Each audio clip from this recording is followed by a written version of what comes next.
നമസ്കാരം. പോലീസ് കസ്റ്റഡിയിലെടുത്ത യുവാവ് സ്റ്റേഷനിലെ ശുചിമുറിയിൽ തൂങ്ങി മരിച്ച സംഭവത്തിൽ അന്വേഷണം തുടങ്ങി.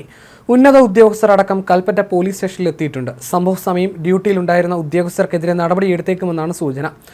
അമ്പലവയൽ നെല്ലാർച്ചാൽ സ്വദേശി 18-കാരനായ ഗോകുലാണ് തൂങ്ങി മരിച്ചത്. 5 ദിവസം മുൻപ് പ്രായപൂർത്തിയാകാത്ത പെൺകുട്ടിക്കൊപ്പം ഇയാളെ കാണാതായിരുന്നു. കേസിൽ അന്വേഷണം നടക്കുന്നതിനിടെ ഇന്നലെയാണ് ഇയാളെ കണ്ടെത്തി പോലീസ് സ്റ്റേഷനിൽ എത്തിച്ചത്. കോഴിക്കോട് വനിതാ സെൽ പെൺകുട്ടിയെ കണ്ടെത്തുകയായിരുന്നു. ഒപ്പം ഇയാളും ഉണ്ടായിരുന്നു. വനിതാ സെല്ലാണ് കൽപ്പറ്റ പോലീസിന് കൈമാറിയത്. കഴിഞ്ഞ മാസം 27-ന് പ്രായപൂർത്തിയാകാത്ത പെൺകുട്ടി മിസ്സായതായി പരാതി കിട്ടിയിരുന്നുവെന്ന് വയനാട് SP തബോഷ് ബസുമതാരി പറഞ്ഞു. ഇന്നലെ കോഴിക്കോട് നിന്ന് പെൺകുട്ടിയെയും ഗോകുൽ എന്ന യുവാവിനെയും പിടികൂടി. രാത്രി 11 മണിയോടെ പെൺകുട്ടിയെ സഖിയിലേക്ക് മാറ്റി. യുവാവിനെ കൂടുതൽ ചോദ്യം ചെയ്യാനായിട്ടായിരുന്നു പോലീസ് സ്റ്റേഷനിലേക്ക് എത്തിച്ചത്. 7:45-ന് ബാത്റൂമിൽ പോകാൻ ആവശ്യപ്പെട്ടു. പിന്നീട് ഷർട്ട് ഉപയോഗിച്ച് തൂങ്ങിയ നിലയിൽ കണ്ടെത്തുകയായിരുന്നു. ഗോകുലിനെ പ്രതി ചേർത്തിട്ടില്ല. ഗോകുൽ ബാത്റൂമിൽ പോകുമ്പോൾ ഗാർഡ് കൂടെ ഉണ്ടായിരുന്നു. 8 മണിയോടെയാണ് മരിച്ച നിലയിൽ കണ്ടെത്തിയതെന്നും ഇദ്ദേഹം വ്യക്തമാക്കി. ഇന്ന് രാവിലെയാണ് ശുചിമുറിയിലേക്ക് പോകണമെന്ന് ആവശ്യപ്പെട്ടത്. പിന്നാലെ തൂങ്ങി മരിച്ച നിലയിൽ കണ്ടെത്തുകയായിരുന്നു.